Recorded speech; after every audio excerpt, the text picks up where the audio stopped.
Hello, good morning, and welcome to Prime Media Studios. This is the newspaper review for the 21st of November 2023. My name is Moses. Thank you so much for joining this morning. First, on our list, we have Presidency fumes and tackles Obasanjo over democracy comment. Presidency fumes and tackles Obasanjo over democracy comment. The presidency on Monday blamed former President Olusegun Obasanjo for the current state of Nigeria's democracy. The special advisor to the president on information and strategy, Bayo Onanuga, who spoke to the Punch, noted that the democracy the country currently practices dates back to direct inputs by Obasanjo when he led the country's first as military head of state from 1976 to 1979 and as a civilian president from 1999 to 2007. Obasanjo ought to know that he brought this thing into Nigeria. He was the one who made us adopt in 1979. He must have seen it as expensive and unsuitable when he governed us for 8 years and even wanted an extension for another 4 years. So the way he's sounding, it is like the man is getting wiser after leaving office, Onanuga said, reacting to Obasanjo's post-presidential stance. The presidency's response followed comments made by Obasanjo at the high-level consultation on rethinking Western liberal democracy in Africa held at Green Resort Legacy Olusegun Obasanjo Presidential Library, Abeokuta. Obasanjo criticized Western democracy, suggesting it had not delivered good governance and development in Africa. He called for a re-examination and moderation of democracy to better suit African nations, citing the Western model's disregard for African history and complexities. That was what Obasanjo said yesterday. And, the presidency has been fuming and they have been tackling the president, the past president, President Obasanjo, said he brought it into Nigeria, so he should know better that democracy is really expensive. The next one says why INEC was biggest problem of 2023 general elections. That was said by Daniel Bwala. Former spokesperson for the People's Democratic Party (PDP) presidential campaign, Daniel Bwala, has described the Independent National Electoral Commission and INEC as the biggest problem in the 2023 elections across all levels.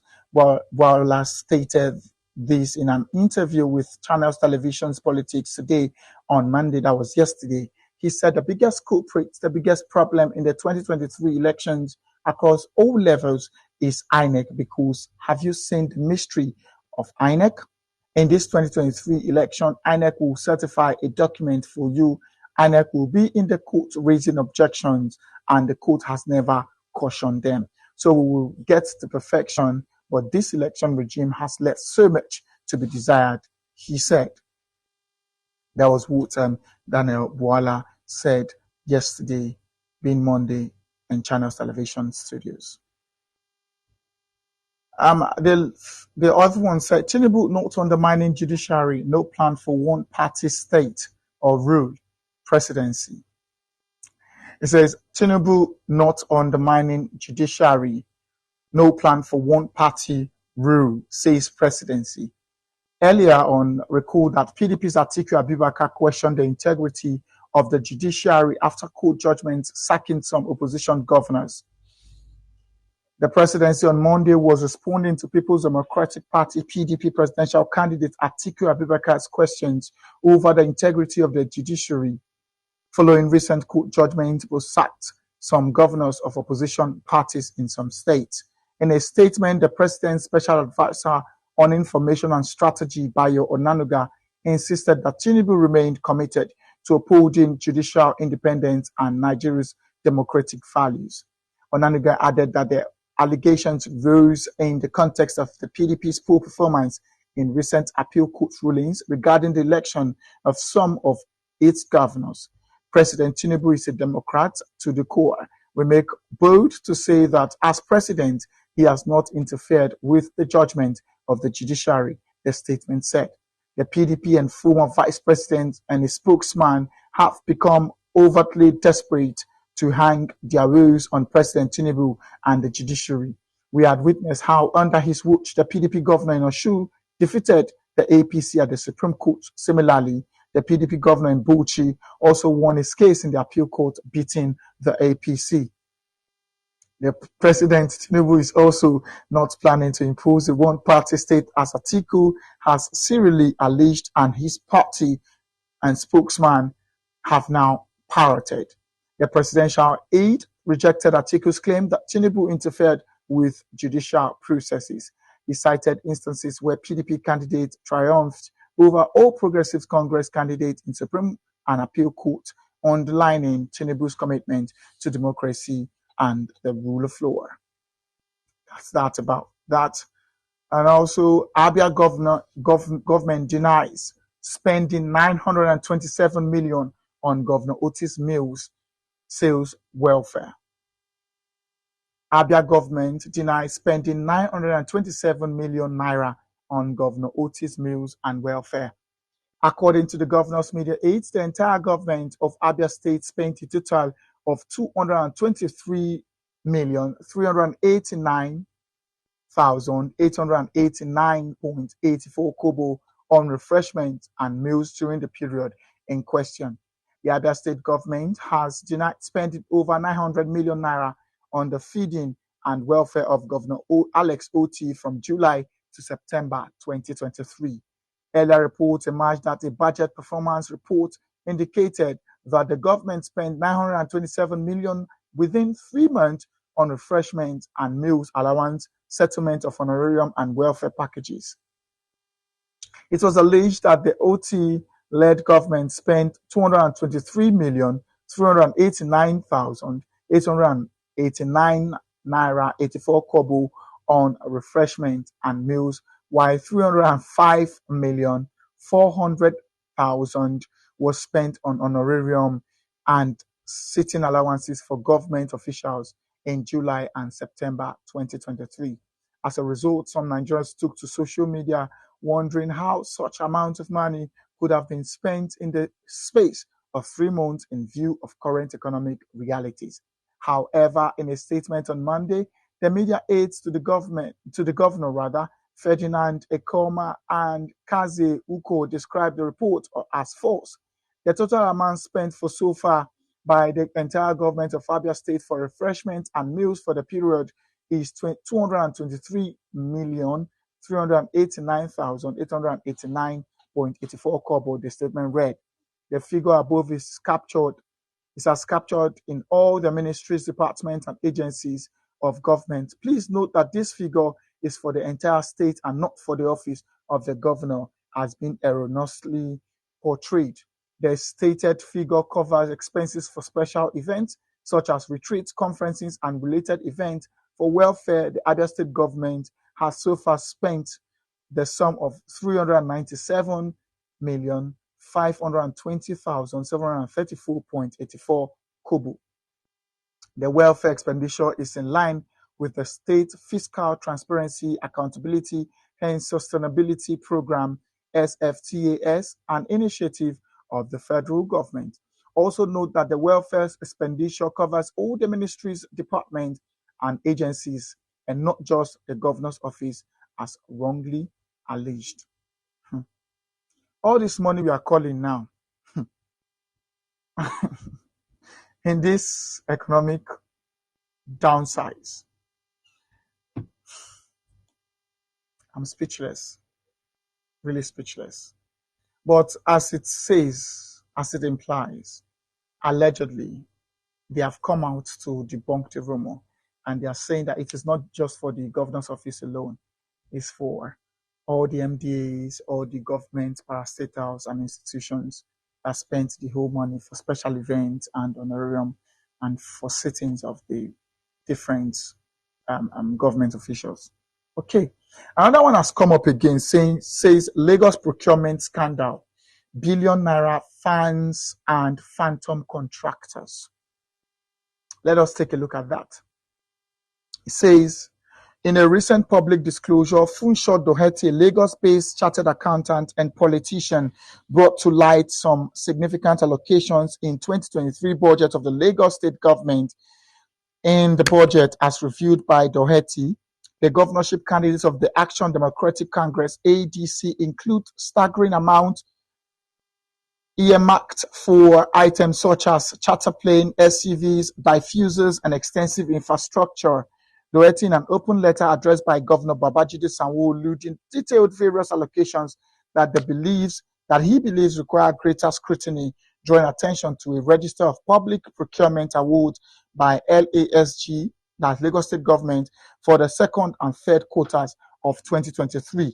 Among the notable expenditures highlighted were a total of 440 million naira for brand new Lexus LX 600 bulletproof sports utility vehicles under the office of the Chief of Staff, and 7.475 million for the replacement of liquid fragrance. 7.4 million naira for liquid fragrance for the governor's office. Haba. 7.4 million naira. It is well. Furthermore, a significant sum of 400 million was allocated for ADOX charter plane expenses by the state government.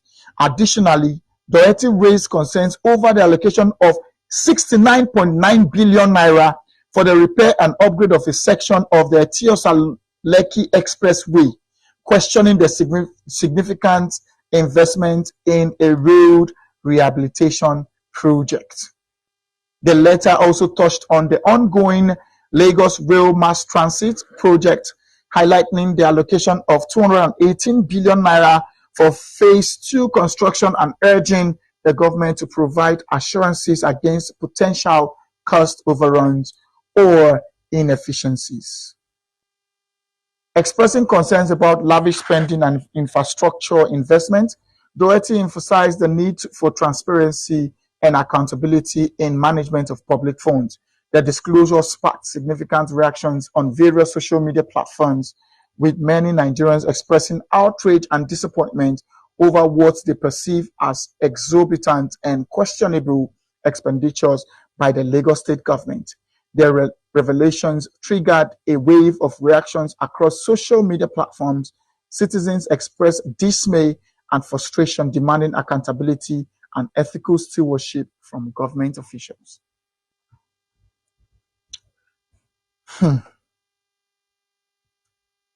This is true, very true.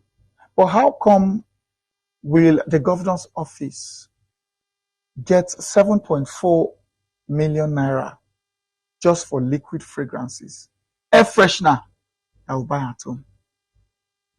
And then they bought 7.4 million naira.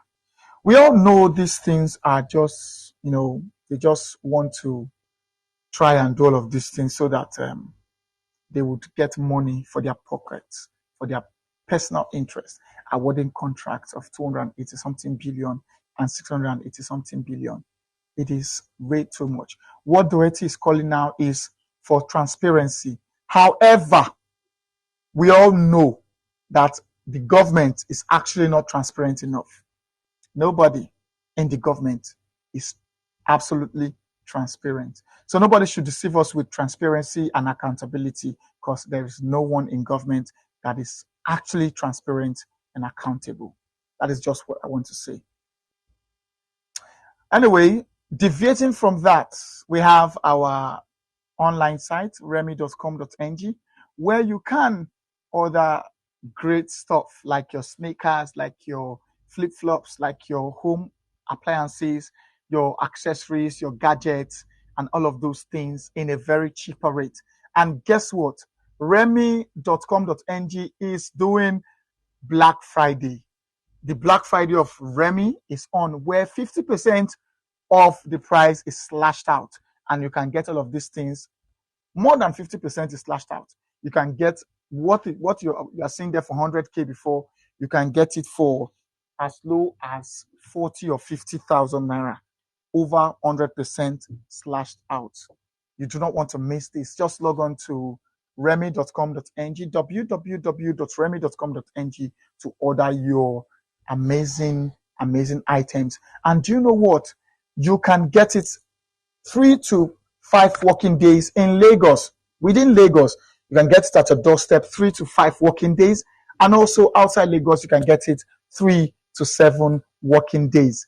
Trust me, it is very, very cheap and reliable. You don't have to just go and order, sit down and wait for your products or items. It will get delivered to you ASAP. Just go to your Google Play Store or your Apple App Store and get the app. Or alternatively, you can also log on to your Google or Safari, www.remy.com.ng, for those in Nigeria, and outside Nigeria, remy.com. That is the much we can bring to you on Prime Media Studios. Join us in the next hour for more and more content. My name is Moses, and thanks for staying with us.